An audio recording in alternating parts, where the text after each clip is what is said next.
I appreciate the privilege to be here with all of you and provide opening remarks to frame the issues before us for the next 2.5 days. Joe and his team have assembled an enviable list of diverse thought leaders to attend and work to pursue the goal of the Patient Safety Organization, 0 preventable deaths by 2020. This is a formidable but achievable goal that benefits our nation and the world. As Joe mentioned, I was the 17th Surgeon General of the United States. The job description is to protect, promote, and advance the health, safety, and security of the United States. An extraordinarily simple value proposition on paper. But of course, when you try and execute on that value proposition in a dysfunctional, a very partisan, sometimes malicious environment, it's hard to get your job done. In fact, the dichotomy of feeling so privileged to be selected, to be nominated, and have a Senate confirmation and get the job always was juxtaposed with the frustration of the job. And often, you feel like a cemetery caretaker, that there's a lot of people below you, but nobody is listening.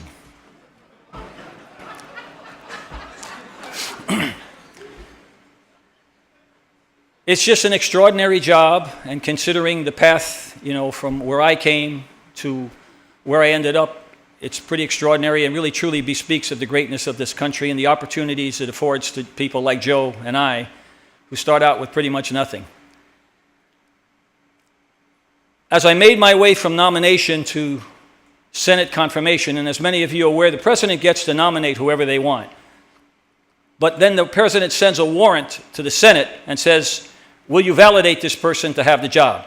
That's a Senate confirmation.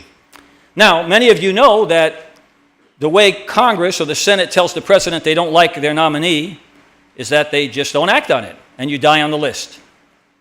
Now, some of my colleagues have gotten Senate confirmation hearings, and of course they wish they had not, because you become a political piñata. I was pretty fortunate. After a couple of months of meeting dozens and dozens of senators, I got the call to come up for my Senate confirmation hearing. I was supposed to be there at 9 in the morning in the Senate anteroom, which is just a small chamber that leads out into the big U.S. Senate.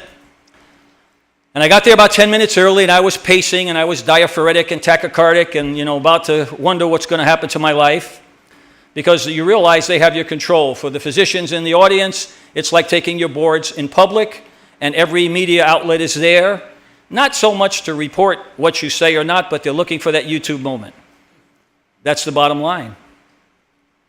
And just before I was about to go out, the senior senator came out to see me, who was the ranking member on my confirmation committee. I never used to mention his name, but his family, and we became very good friends. And Senator Kennedy told me, you should tell the people, it's fine. He came out to see me, and he knew I was a bit nervous. He shook my hand, and he had his hand on my shoulder. And the nearest thing I can think of, the look that he had in his eye as he was talking to me, was like I looked at my son when I sent him off to Iraq. That, do you understand what you're getting yourself into? And he spoke to me about coming to Washington and the trials and tribulations and politics, and telling me that his colleagues are sometimes partisan and they may say funny things that I won't understand yet, but don't take it personally, it's politics. I said, I understand, Senator. And he said, but I want to give you some advice, Richard, because this is something that will help you. And I said, Senator, whatever it is that you can tell me today that will help me through this arduous process, I would be most grateful for. He said, oh, Richard, it won't help you today. But if you make it through confirmation, it will help you understand what you're getting into. I said, okay, Senator, what is it? He was very reticent. He kept asking about my family. And I said, Senator, it's 9 o'clock. I'm supposed to start. I shouldn't be late to my first meeting. He said, I'm the ranking member. They can't start without me. And he kept talking. And finally I said, Senator, please tell me what it is. He said, Richard, I'll tell you, but you've probably heard it. You won't understand it. Put it in your back pocket. And sometime in the future, you'll understand what I'm telling you. I said, okay, Senator, what is it? He said, Richard, when you come to Washington, if you want a friend, you need to bring a dog.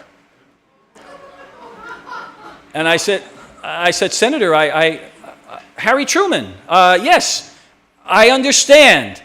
He gripped my hand and he looked me in the eye and he said, Richard, you're clueless. I was clueless. There's nothing that could prepare you for what you're about to enter. Nothing whatsoever.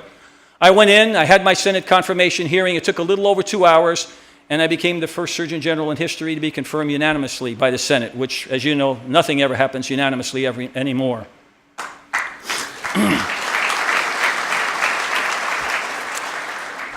A couple of years later, actually 3 years later, I was up on the Hill. Surgeon Generals testify a lot about various things, from any acupuncture to Zen to terrorism, obesity, cardiovascular disease, budgets at NIH, all of that. Surgeon Generals may be involved.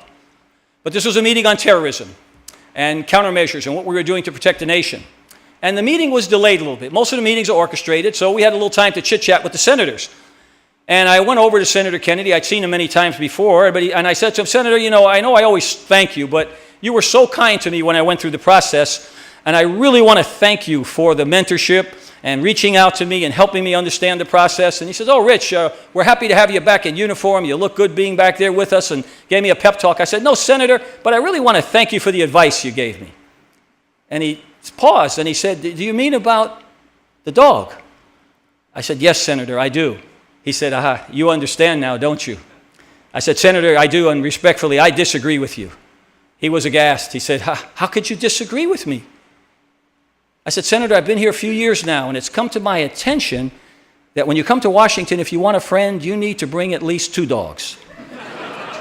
And he said, I don't understand. Why? I said, because, Senator, during your tenure, at least one of those dogs is going to turn on you. And he laughed. He gave me a hug. And he said, can I use that from now on? It's better information than I gave you, and advice to the new people that are coming in. So I had and have the privilege and pleasure to work with many of you in your organizations and others from various organizations to address patient safety within the Surgeon General's portfolio, which includes prevention, preparedness, health disparities, health literacy, global health, and health diplomacy. As many of you are aware, we spend about 18% of our GDP every year on what we call health care. It really is not health care, it's sick care, folks. Most of the dollars are going to address things that are entirely preventable. 75 cents of every dollar we spend are spent on chronic diseases mostly, which are preventable. So we have a sick care system, not truly a health care system. And when you look at the prevention side, this patient safety fits neatly into it too, because it's all preventable, just like a lot of things we have. We looked at tobacco, 400,000 plus people a year dying from tobacco-related causes, all preventable. Millions more with emphysema, chronic diseases, accelerated cardiovascular disease, and so on, all preventable. We look at obesity epidemic, 2 out of 3 Americans, 12 million children obese or overweight. Not only is it a problem today, it's a problem in the future for national security. Where will our first responders come from? Where will our soldiers and sailors come from? We're developing a cohort of youngsters who are very unhealthy, who won't be physically fit, who won't be able to take on the jobs of protecting their communities and their nation. This is a very, very big problem. Preparedness. We were at war, 2 wars, preparing our nation for the new challenges of this so-called global war on terror. But the fact is, irrespective of the name, it really was about having to prepare our soldiers, our sailors, our police, our fire to be better prepared to prevent bad things from happening. Understanding terrorism and the tools of the terrorists, the weapons of mass destruction, nuclear, biological, chemical threats, conventional threats, bombs, bullets, fire. Training all of these folks so that they can prevent harm to all of us. Again, prevention. Prevention, preparedness, health disparities. We are a nation divided by our health metrics. If you're African American, Hispanic, if you're poor, lower socioeconomic class, you will have less access to health care, you will die sooner, have more complications, and you will cost society a lot more money. Those are facts, not the Surgeon General's opinion. Again, prevention needed there.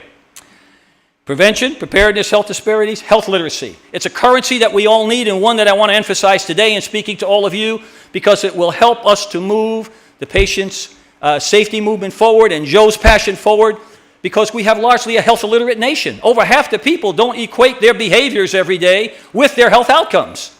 So they make bad choices. And a lot of the disease burden that is thrust upon us and the economic burden that comes with us is because of those bad choices. Smoking, drinking excessively, not wearing a seatbelt, not wearing a helmet, engaging in high-risk activities. That is the burden of disease that we inherit and the cost that's drowning our system today. What it all has in common, it's all preventable. All preventable. Spend time with global health. A quick note on global health, why it's so important. The threats and challenges that we face as a nation do not respect our geopolitical borders. Borders are meaningless when you're dealing with terrorism, weapons of mass destruction. When you're dealing with avian flu, regular flu, SARS, hantavirus, they don't respect your borders. So the fact of the matter is, as Tom Friedman said, the world is getting flat. It really doesn't make a difference where those borders are because all of us, 7 billion of us, are inhabiting this little space we call Earth, and we're all sharing these risks. Because that flu that's going to kill 35 or 40,000 people this coming year didn't start here. It started across the world and migrated to us. So we have to understand the concept of how this world is flat and we are all interconnected. And then global health leads to health diplomacy. The power that we have in science and technology, the stuff that Joe does at Massimo, the stuff that all you guys do, the scientific acumen that we have, that can be used to improve health, of course. But we look at the challenges before us. One of the areas I pushed when I was on active duty as an admiral, as Surgeon General, was let's harness this scientific energy in public health.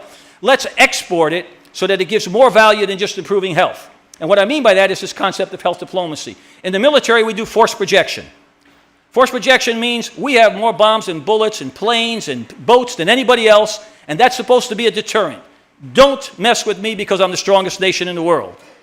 That worked up to a point until we started getting into the concepts of terrorism and unconventional warfare, where you see asymmetric warfare, where people that are much weaker than us and don't have our assets can still disrupt our whole country. Think 9/11.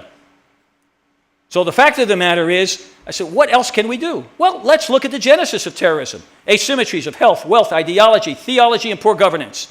If you can project science and health into the 60 or so countries around the world that actually are unstable and see us as an enemy and have no potential for economic growth, where people die from dehydration and diseases that we don't even hear about in this country, if you can prevent that from happening and create a nidus for economic growth and stability, all of a sudden these asymmetries start going away of health, of wealth, ideology, poor governance, and so on. And it makes it a safer world. So the power of science and technology through health stabilizes these unstable areas as well as making their health better, but it's bigger than health. It's really about survival of the planet and being smarter, using the resources we have in a smarter way. As you know, the United States suffers from over 200,000 preventable deaths that occur annually, about a half from hospital-acquired infections and the others from various errors like medication errors. But it's not only death that is troublesome. We talk about death here. That's important. But the morbidity is even higher. Much, much higher. People that will suffer and add to the burden of disease in our society because something went wrong. Wrong operations done, wrong limbs amputated, incorrect ventilator settings, patients not appropriately identified. Data is lacking. Transparency has been a problem. Doctors, hospitals, and organizations don't want to share their information. Well, that's not news to any of you. Of course they don't, unless it's exemplary. Nobody wants to put that information out there. And for those of you who are not directly in healthcare, you have trouble understanding because every hospital says they're the best. Every doctor says they're the best. In fact, I'm a surgeon, and I'll tell you the truth. If you ask a surgeon to name the best 3 surgeons in the world, they always have trouble naming the other 2.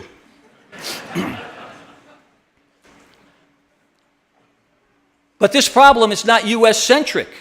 It is global. The World Health Organization estimates that 1 out of 10 patients globally will be impacted by an error. That's a tremendous disease and economic burden that's thrust on the world. We're a very small part of the world. 7 billion in the world, 320 million people here in the United States. We're all interconnected one way or another. The problem is not new either. Hippocrates recognized it millennia ago. The potential for injury that arise from well-intended healers practicing their trade. And because of that, today we have the Hippocratic Oath. Part of it reads, "Only prescribe regimens for my patients according to my ability and best judgment, and never do harm to anyone."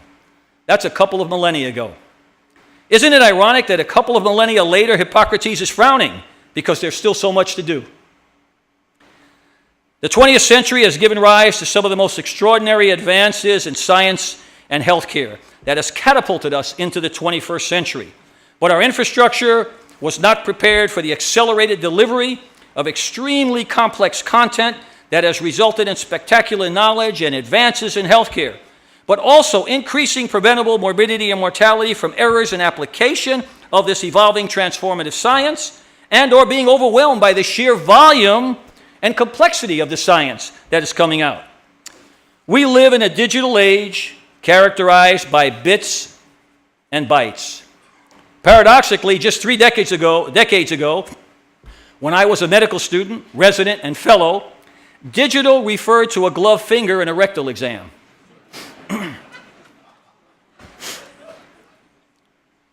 100 years ago, life expectancy was approximately 47 years. 8% of homes had a phone. The U.S. had 8,000 cars, and there were only 144 miles of paved road in the whole United States. The average wage was 22 cents per hour. 95% of births took place at home. 90% of all doctors had no college education. 2 out of 10 adults could not read or write, and the leading causes of death were pneumonia, flu, tuberculosis, diarrhea, heart attacks, and strokes. The world has benefited, but is also plagued by this explosive growth of complex knowledge in all fields that needs to be adapted and delivered in a health-literate, culturally competent, efficient, effective, and timely manner to benefit mankind and propel our financial systems, run our public and private organizations, and yes, even deliver safe, effective, evidence-based care without preventable morbidity and mortality. If we look back over the past few decades, many diverse disciplines, organizations, and businesses have attempted to decrease morbidity and mortality or cost and improve the quality of their product by eliminating variability in their respective practice patterns. Through the use of and evidence-based generating best practices and even practice guidelines in business, medicine, and industry, we have attempted to remove variability and inject uniformity and predictability. In the 1970s, right here in Orange County, a trauma surgeon, big famous trauma surgeon named Don Trunke, and one of his colleagues, Dr. West here, recognized that there were a lot of preventable deaths occurring. They studied it, and they wanted to find out why there were so many people dying. And what they found out was that there was great variability in the care. People were dying from simple things that could have been picked up if everybody knew how to address it. A pneumothorax, a collapsed lung, bleeding internally that was missed. People being distracted because bad injuries like traumatic amputations or big things were getting the focus of something, but that wasn't what was going to kill you. So with the medical examiner, they did a study, and they came out with a checklist. This is back in the 70s. And they said, let's make sure every physician that's taking care of injured patients understands an approach.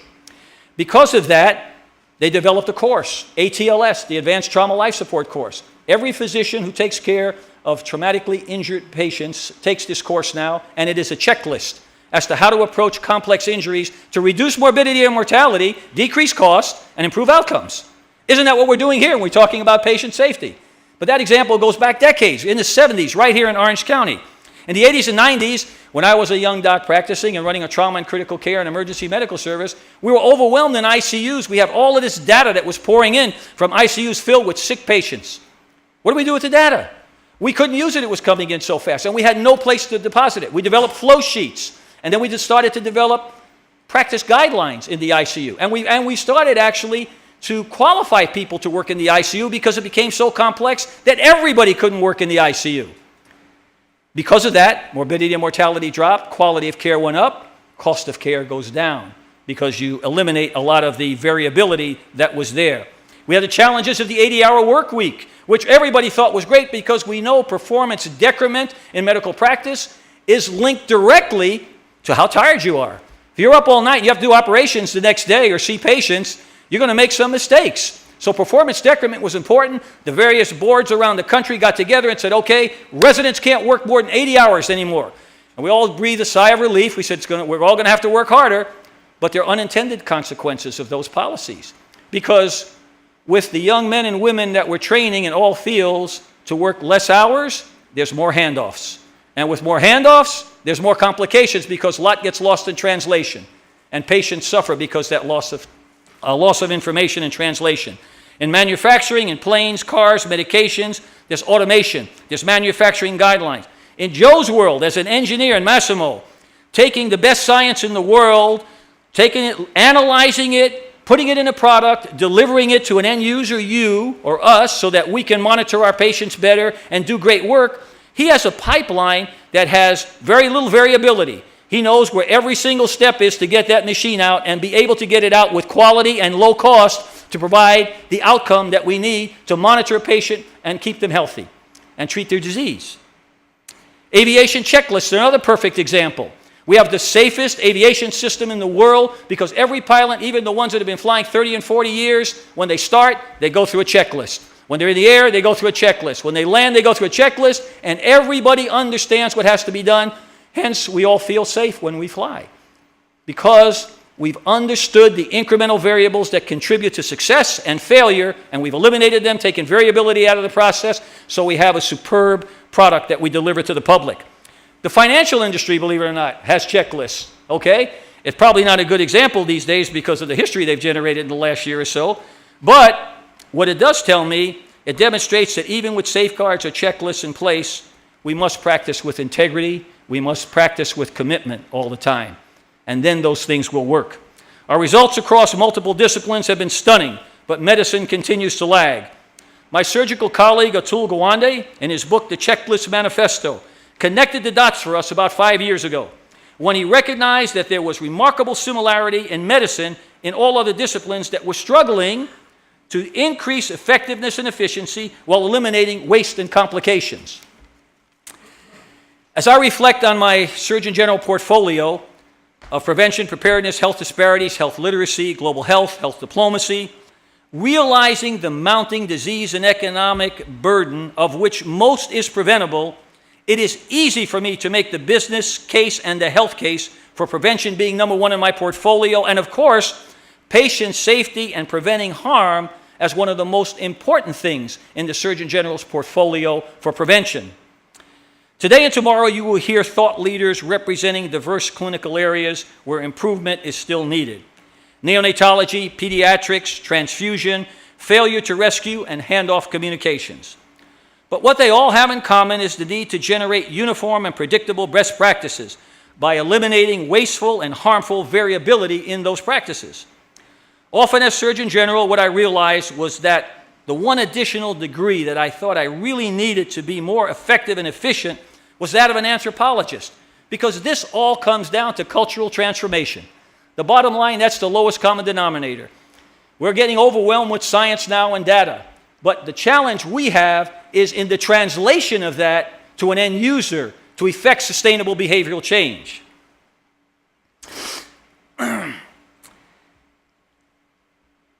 We are indeed fortunate to have such a passionate ally in patient safety in Joe Kiani and the Patient Safety Movement Organization. And we are grateful to him for bringing us together in this second year to address this pressing issue and hopefully start to show some progress as we move to that goal of eliminating all preventable deaths.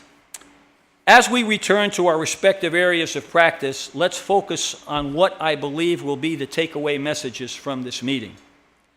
We must drive organizational cultural change to enhance patient safety. My emphasis there is organizational cultural change. It is very difficult to change organizations' culture. Residencies, educational programs have to change, testing for those folks. We have the data, we have the information, we can make the evidence base. It's the cultural transformation, the link between all of our data and getting it across the goal line in a translational way so that that end user really understands it and is able to use it. That's what health literacy is all about. We must maximize technology use for patient safety. Electronic health record, RFID, computerized order entry, telemedicine, remote monitoring. Remember, we're in the process of moving care to the home now. There's a trend. We're getting out of the hospital. We're going to be doing medical or health homes. We're going to do more care in the home. So we have to start thinking, too, how are we going to keep complications down in the elderly senior population who's home with a wrist bracelet being monitored, where transcutaneous monitoring is being done. So these are big problems that are before us, but it's the same process. But we have to recognize where the nation is going in their health care. We can't afford the system, the sick care system we have. We have to move, and we're moving toward more outpatient care. We're moving toward outpatient monitoring. We're moving toward telemedicine. Enhanced evidence-based decisions supported by data, and that's mega data, and we have to analyze it better. We have to increase translation of evidence via improved health literacy and cultural competence.